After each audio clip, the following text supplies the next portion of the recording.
Muy buenos días, desde la Ciudad de México les damos la bienvenida a todos nuestros seguidores del canal de YouTube de las Empresas Verdes, a quienes agradecemos que nos sigan en nuestras redes sociales de Facebook, LinkedIn, Twitter, Instagram y TikTok, en donde nos podrán encontrar como las Empresas Verdes. Los invitamos a que se suscriban a nuestro canal, a marcar con una manita de me gusta y a compartir las entrevistas que cada semana estamos generando con distintos temas que están abonando y están dando soluciones y resolviendo temas sobre actividades de sustentabilidad en los negocios y en las empresas.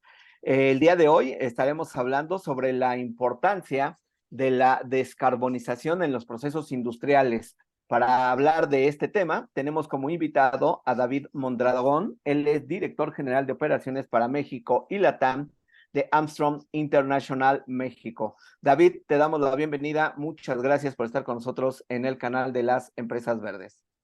Un placer. Muchas gracias y con gusto colaboraré con los conocimientos y experiencias que tenemos de campo para el buen uso de ustedes. David, pues empecemos por el tema central. Cuéntanos qué tan importante comienza a ser en estos momentos pensar en un proceso industrial en donde se comience a tener actividad de descarbonización de las actividades y de los procesos en una planta manufacturera. La descarbonización como tal, ya desde hace muchos años, ya no es opcional, ya no es mandatorio, cada vez es más legalmente vinculante los acuerdos a los que se llevan a cabo, como el de París, por ejemplo.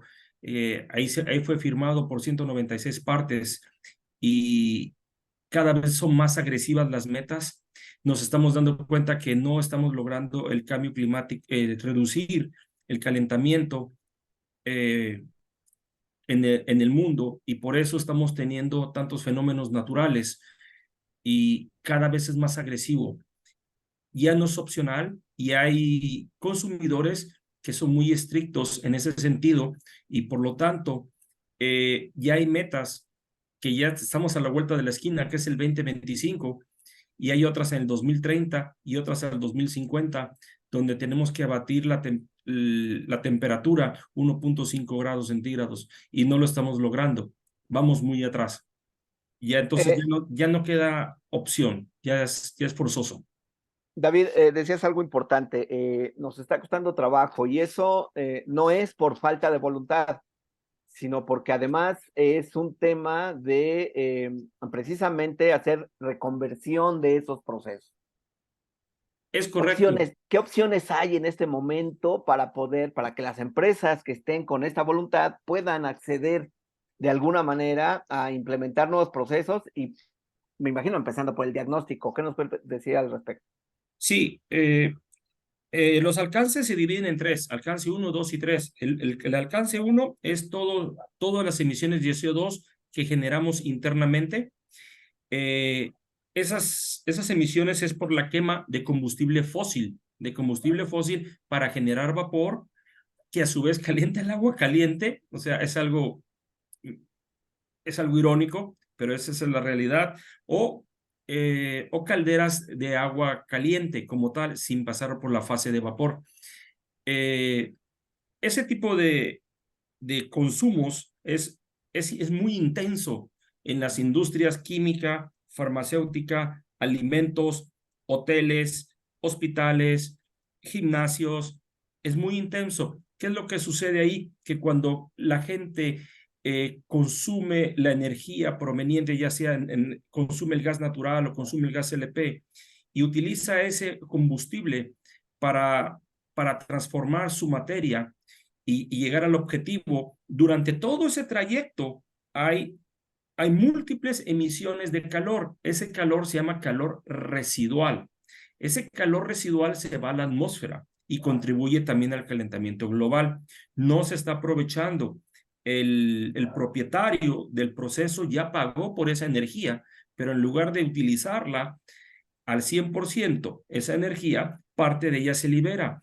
Y no es por descuido, sino porque nuestras maquinarias, nuestros procesos, desde antaño no vienen con un enfoque de reutilización de energía residual, simplemente se utiliza para lo que lo necesito y lo demás voy a emitirlo a la atmósfera.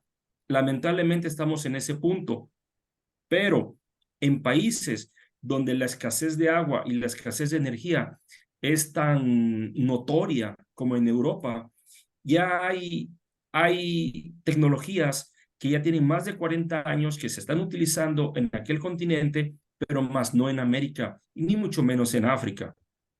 Esa tecnología en la que nos estamos enfocando demasiado ahorita, porque estamos viendo que hace un match perfecto para recuperar ese calor residual, es lo que se llama comúnmente bombas de calor. Esa es la tecnología que necesitamos para recuperar el calor proveniente de las diferentes fuentes que tenemos a lo largo de la fábrica.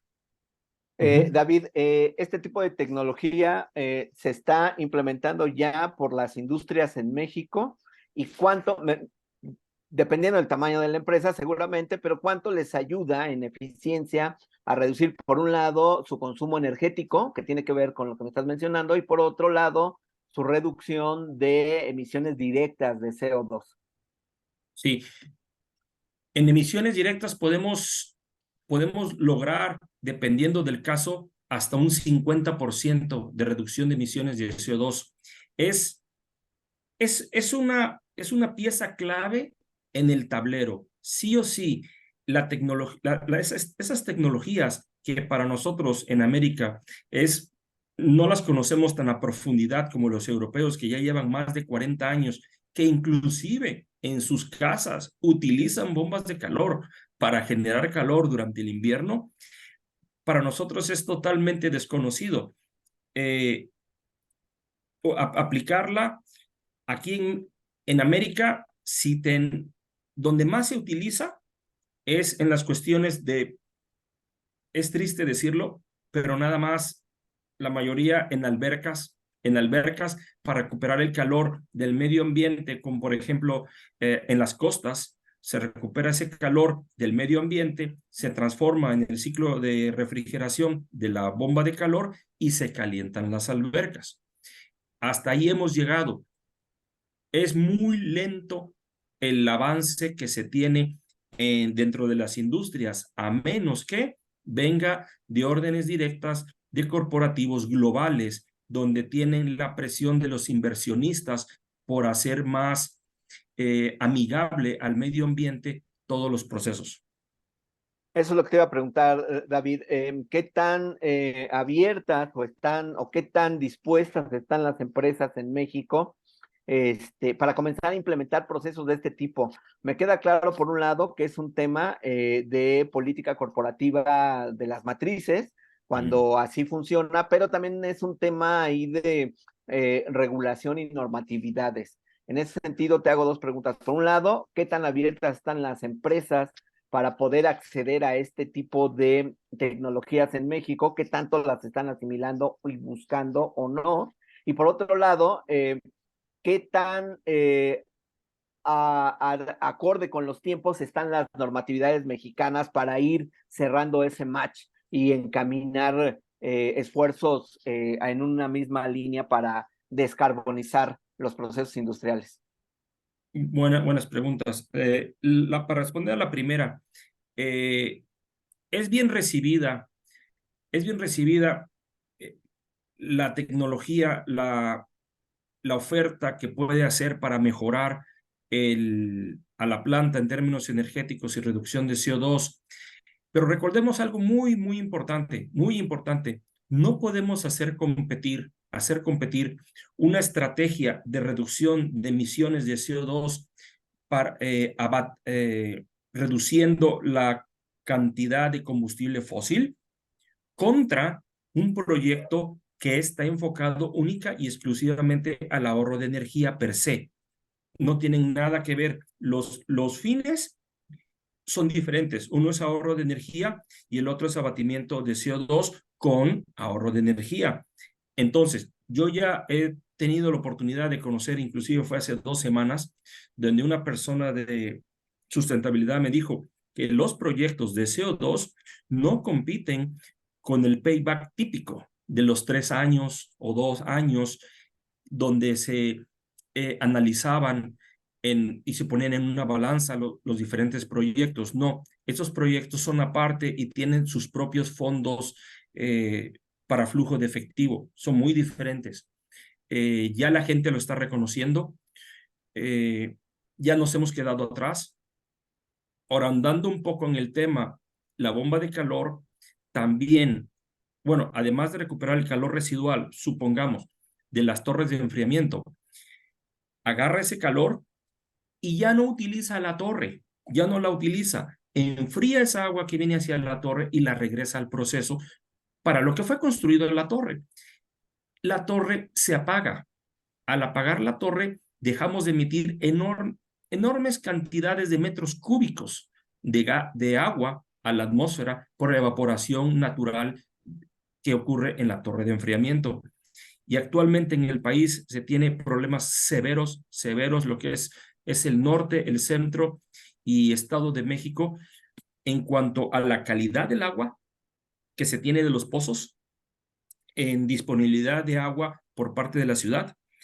Y tercera, el agua que están comprando en pipas ya no está llegando con la calidad de antes. Es decir, ahora hay que meterle un tratamiento para volverla apta para el consumo de la fábrica. Eso es lo que está sucediendo a nivel industrial. Cuando reconozcamos, y ojalá sea más temprano que tarde, que no podemos poner a competir un proyecto de beneficio ambiental con un proyecto de ahorro de energía per se, en ese momento ya podremos avanzar más rápido. Estamos en ese proceso, en esa mentalización. El americano le llama eso el driver. ¿Qué es lo que persigue él? Si él persigue el medio ambiente o persigue ahorro de energía. Ahora bien, en la normatividad, los que aceleraron a fondo, pero aceleraron a fondo, fueron los Estados Unidos de Norteamérica.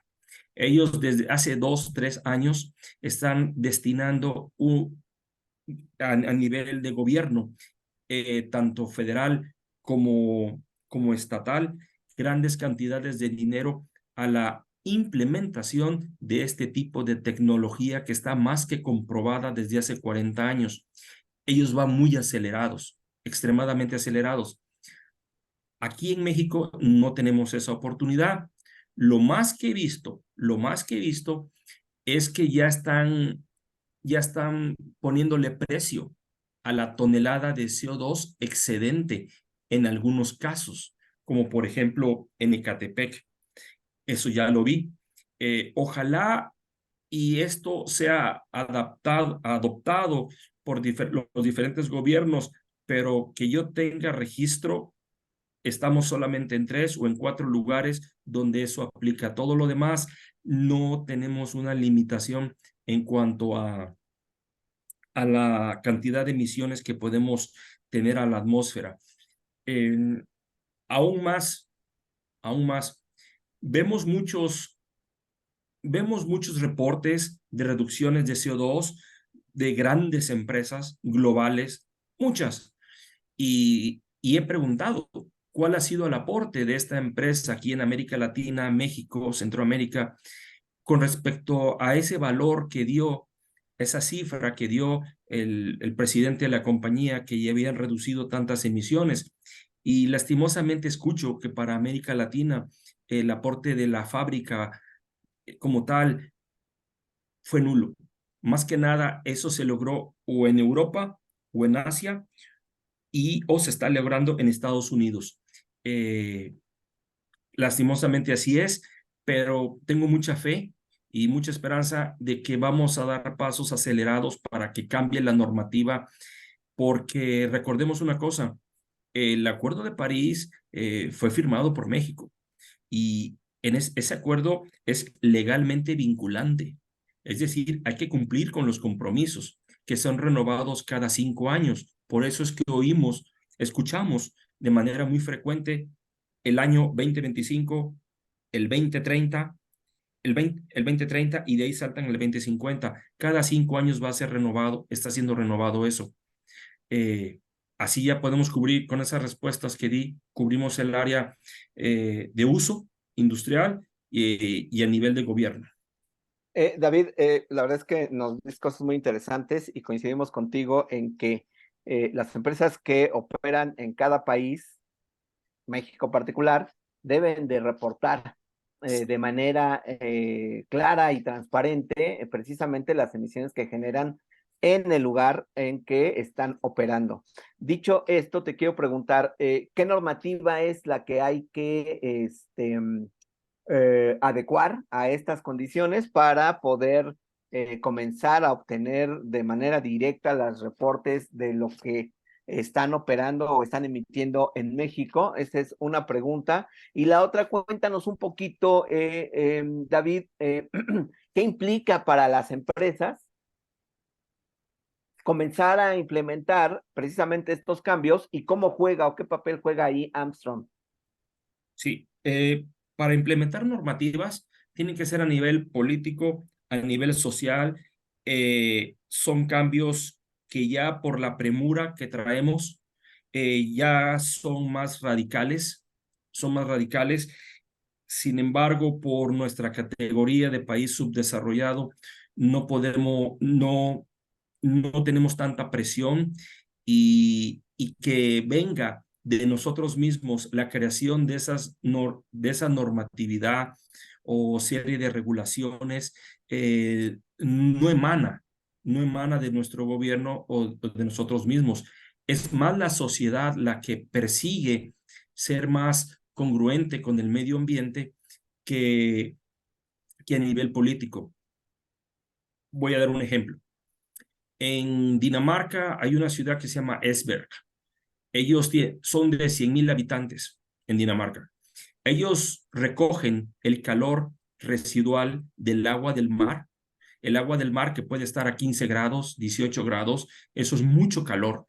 Ellos utilizan ese calor, eh, evaporan el refrigerante, y al evaporar el refrigerante, enfrían esa agua, la regresan al mar, no pasa nada, pero al evaporar el refrigerante, lo que hace es que lo comprimen y al comprimirlo generan mucho calor por el lado del condensador y con eso suministran todo el calentamiento de la ciudad de lo que requieren los 100.000 habitantes. Es decir, suspendieron el uso de carbón como medio para generar calor, ya no utilizan calor y según mal no recuerdo son 300.000 toneladas de CO2 que se evitan al año gracias a la implementación de estas bombas de calor. Aunque sabemos que los europeos son los más adelantados, ellos ya están yendo mucho más a fondo y a profundidad en cuanto a aplicaciones. Pero Aunque, nada más déjame precisar, David, uh-huh. ¿existe o no entonces una normatividad en México que si no obliga, por lo menos le sugiere a las empresas que reporten sus emisiones? Por ejemplo, Semarnat tiene un programa eh, de etiqueta de industria limpia. No sé si allí existe ya dentro de ese proceso, existe ya un vinculante para que reporten esas emisiones o lo de la Semarnat no lo incluye. No lo sé, la pregunta concreta es, ¿existe en México alguna NOM mexicana? Sé que ley no hay, por eso ni lo menciono, pero al menos existe alguna normatividad que sugiera e induzca a las compañías para generar estos reportes de CO2 específicamente en México? El enfoque que se le ha dado en México, que se le ha dado más enfoque y que sigue estando es más es muy laxa, es en la cuestión del agua, donde todavía es más apremiante, pero en cuestiones de CO2 he visto mayores esfuerzos de gobiernos locales, municipales, que del país mismo. Es, uh, es así donde estamos. Ya al menos hay 4 lugares que tengo identificados donde ya cobran por por el extra de emisiones de CO2 en la fábrica. Y hay un impuesto como tal. Recordemos que esos impuestos como tal tiene décadas en Europa. Aquí apenas estamos empezando en la superficie a tocar esos temas. Si hay sugerencias, lamentablemente cuando se toma como sugerencia es optativo y, y eso ya deja el campo abierto a no realizar las cosas, lastimosamente. Eh, Repito, más a nivel municipal he visto el esfuerzo que a nivel federal. Y todavía es muy poco, todavía es muy poco. Sí hay emisión, hay como la NOM 085, donde dice los límites de emisiones en partes por millón en dióxido de azufre, CO2, CO, todo, NOx, eh, pero están muy abiertos. Y, y bueno, hay muchísimo margen de mejora, pero implican inversiones fuertes a nivel productivo en las empresas y todavía no están los medios para tener disponibilidad de recursos y poder accesar a diferentes tecnologías. Recordemos que la heat pump es solamente una parte de tantos mecanismos que hay para descarbonizar. Hay muchos más. Por ejemplo, el refrigerante R134A, muchas empresas en México tienen el R134A en chillers y en otros sistemas que utilizan el ciclo de refrigeración. Ese R134A queda fuera ahorita en el 2030, ya queda fuera. Entonces, todas esas inversiones que se hicieron ahora tienen que reconvertirse a otro refrigerante y no es un cambio así de un fluido por otro fluido, no, son otras propiedades, otras características y bueno, ya son equipos que se quedaron con refrigerantes viejos. Ahora, para responder a la segunda pregunta, en Armstrong lo que hacemos es mapear y cuantificar el calor residual a lo largo de la cadena de producción, desde donde entra la energía que se compra al tercero hasta donde está la salida del producto. En todo ese trayecto hay diferentes emanaciones de calor residual, sea alimentar la torre de enfriamiento, sea corrientes calientes que en lugar de enfriarse con agua, se puedan reutilizar ese calor para transferir ese calor a otro proceso.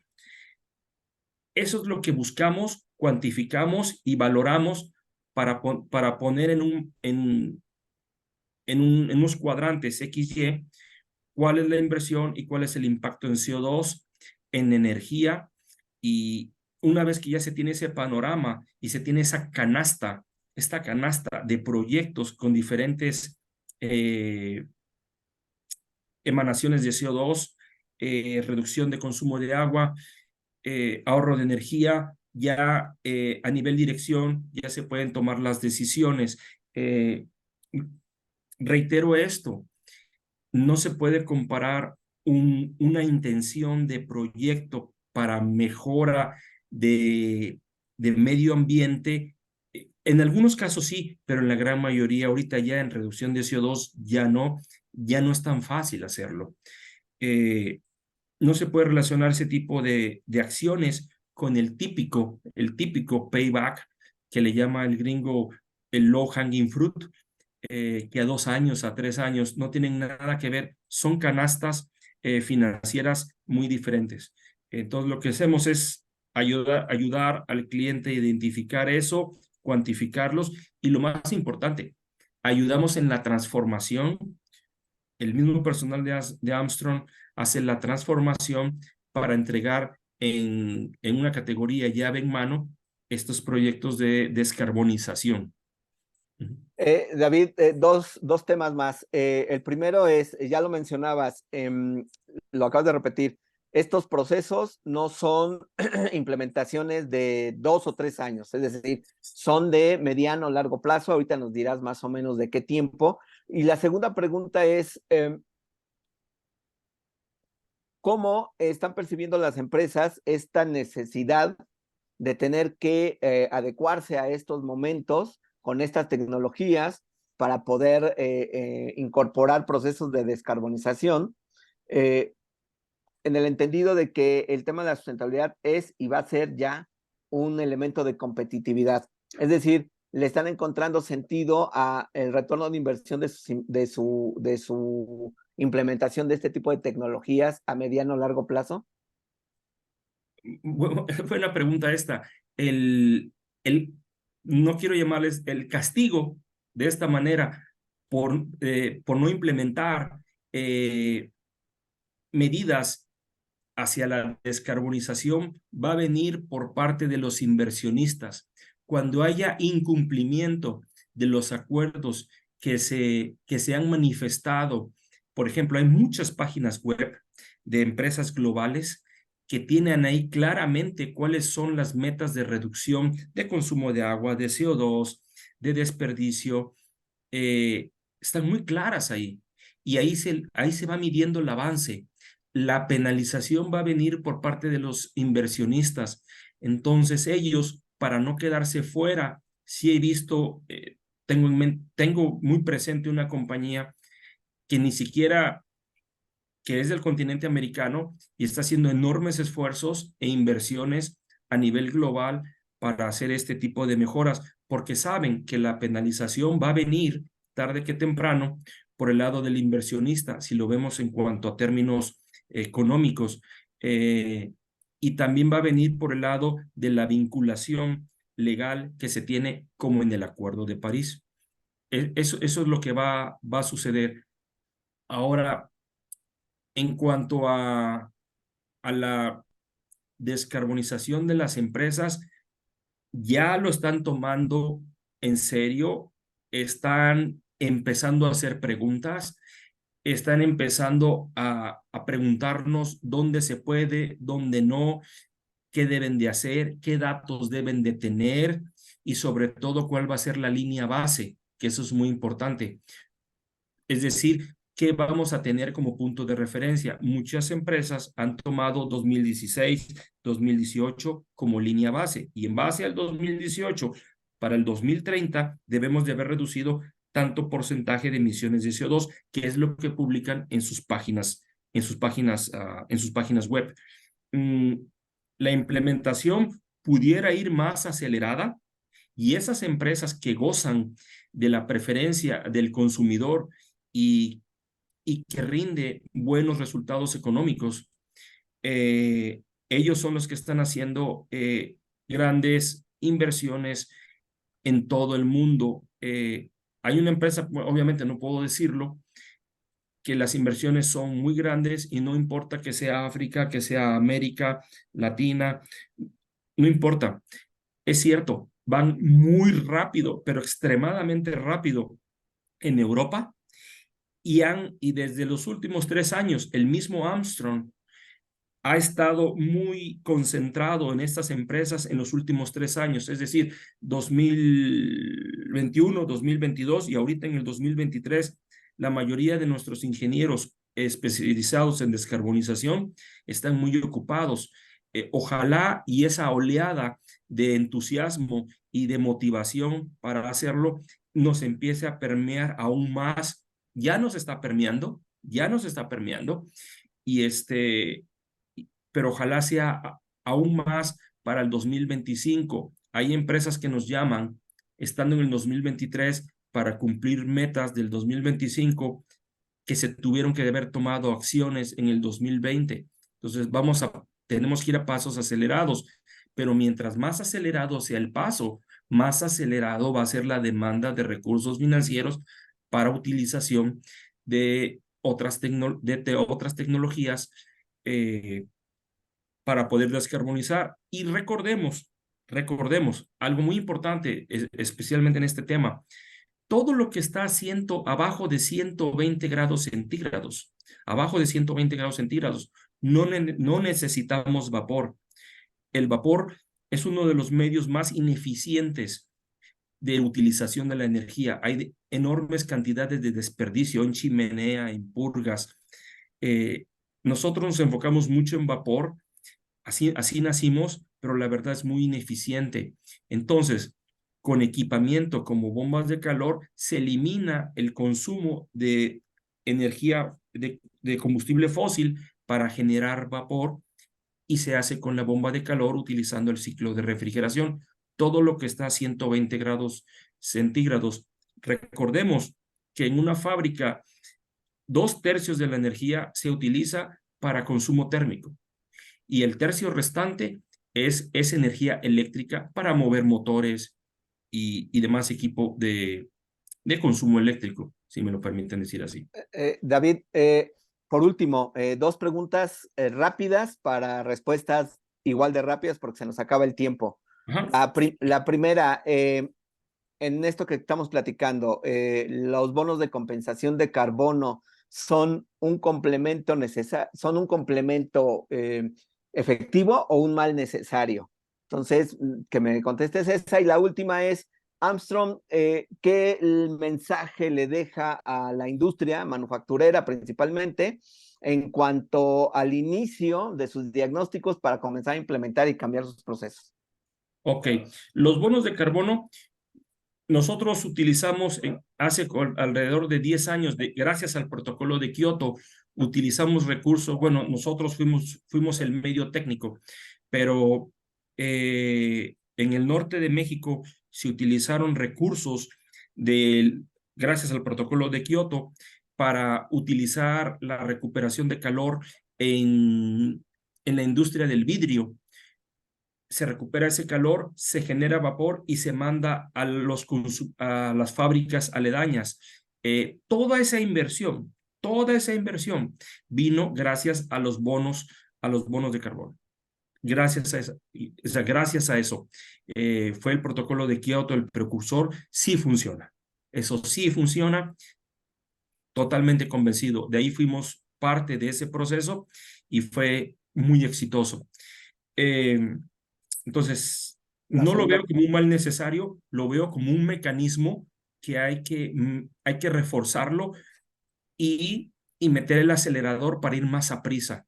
Pero sí son muy positivos y realmente son de gran ayuda, especialmente ahora que se va a necesitar grandes fuentes de financiamiento. Ahora, para responder a la pregunta número 2. Tenemos 2 minutitos, David, Sí, para tu respuesta. en la industria manufacturera lo que hay que empezar a hacer es mapear todo el calor residual que se genera en la planta y que no se está absorbiendo para poder contabilizar cuánto podemos utilizar y cuáles son los beneficios en descarbonización y en ahorro de energía, inclusive en agua. Así es.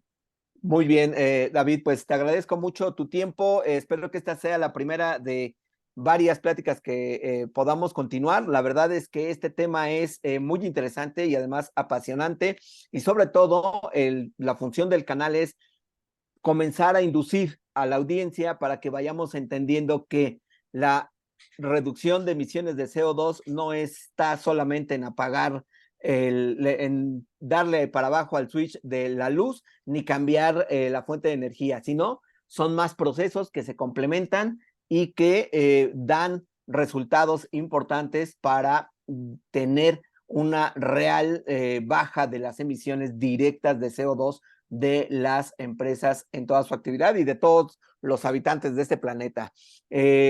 David, te agradezco mucho. No sé si me quieras agregar algo más. Yo la verdad te agradezco nuevamente el tiempo y el espacio que nos brindas.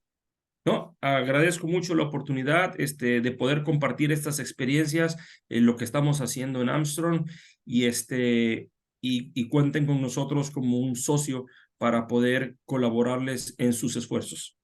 Muchas gracias, David. Hasta pronto. Gracias. Hasta luego.